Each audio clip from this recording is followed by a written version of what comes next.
Good morning, afternoon, and welcome. I'm Nick, and we're going to be answering some questions. Confidence is key. So, first of all, this was the sign for the Late Show with Stephen Colbert, but I changed it to The Early Show because I'm filming it kind of early. It's not late. And I changed Stephen Colbert's name to Nick because that's my name. And nobody likes Stephen Colbert's name, let's be honest. I mean, just the name Colbert. Sounds like a cheese. Colbert?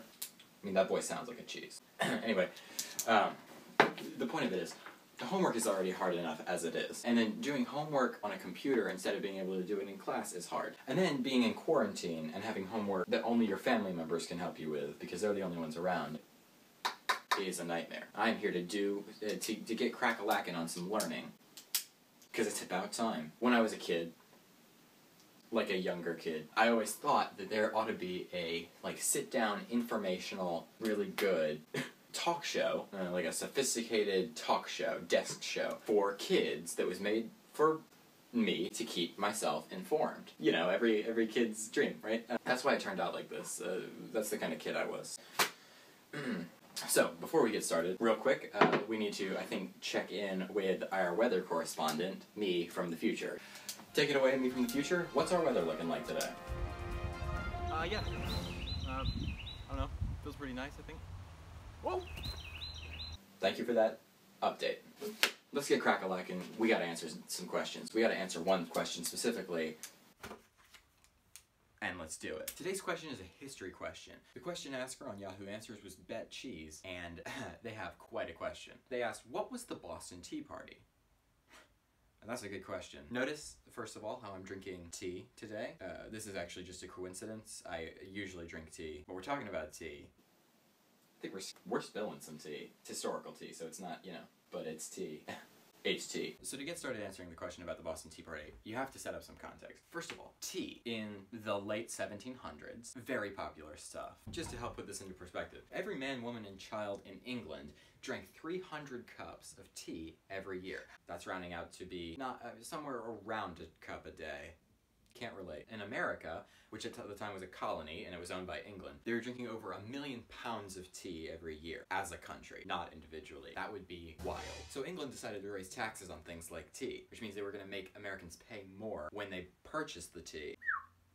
Got a lot of money from tea. So they raised the taxes, but they didn't give the American colonists any say on it. The way that it worked was that in England there was a group called Parliament, and they worked as Britain's government, and they set taxes. So if you wanted to decide how much you needed to pay for taxes, you had to sit on Parliament and be part of it in order to vote on that. Well, they decided they were going to raise taxes, but then they didn't give any American colonists a seat on the Parliament. So the American colonists had no say at all. So the colonists came up with a phrase of their own. They started saying, no taxation without representation, which loosely translated means, unless you let us have a say in our taxes, we will be placing your tea promptly in the ocean. Oh, but Britain foolishly heeded not the warnings of the American colonists. Go figure. Instead, they insisted that they deserved the money from the taxes because they had wasted all their money fighting a war against the French in a very poorly named war called the French Indian War. So,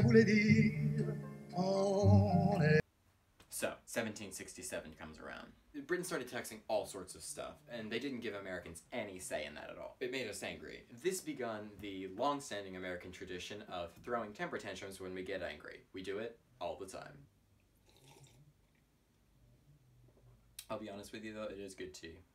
I'm not saying, I'm just saying. Americans started boycotting the British tea industry, meaning that they weren't purchasing British tea at all. Most of the tea that they were getting was coming from other countries like Holland, and they were being smuggled in illegally because Britain didn't want any other teas to come in. So pirates, really cool tea pirates, if you can believe it, were smuggling in tea to the colonies. No taxes on these teas. Pirates, they don't tax. So Britain gets wind of our little boycott, and they decided in order to help us want to drink and more specifically pay for all their tea, they were going to bring in a bunch more British troops. At this point, things get a little out of hand.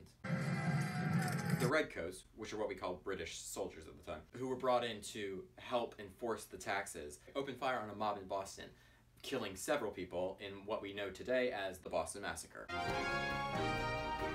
Breaking news coming from the 13 colonies tonight.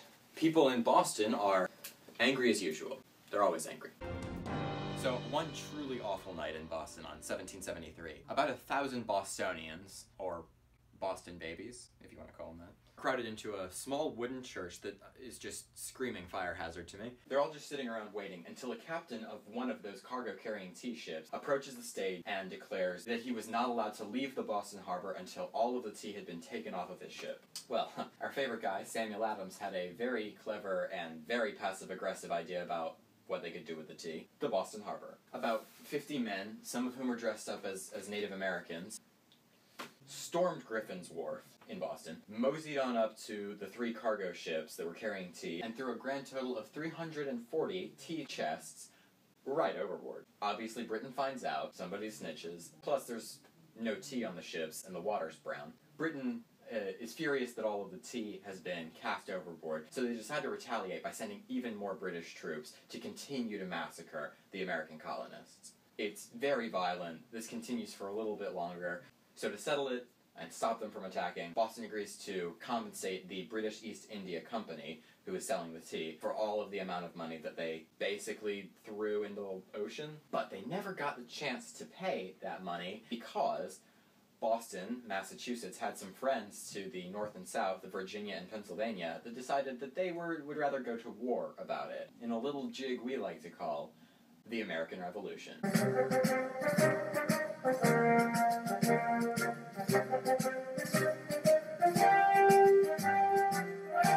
It was the Revolutionary War, the American Revolution. And that's what happened. They never ended up paying the reparations for the tea because we went to war and we became our own country that doesn't have to pay taxes to anybody. At least we didn't used to. So, I hope that helped answer questions about the Boston Tea Party. Look, we've done a lot of good work here today. I think it's time for a short little dance break. Close us out with that dance break. It's lonely out tonight, and the feeling just got right for a brand new love song. Somebody done somebody wrong song. Hey, won't you play another somebody done somebody wrong song, and make me feel at home while I miss my baby, while I miss my baby. So play for me a sad melody, so sad that it makes everybody cry. A real hurting song about a love that's gone wrong, 'cause I don't wanna cry all alone.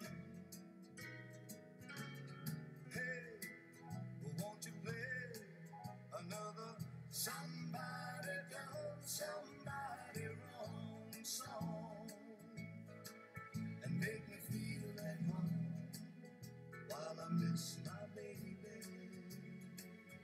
while I miss my baby. Desk job is so boring. Fare thee well, wanderer.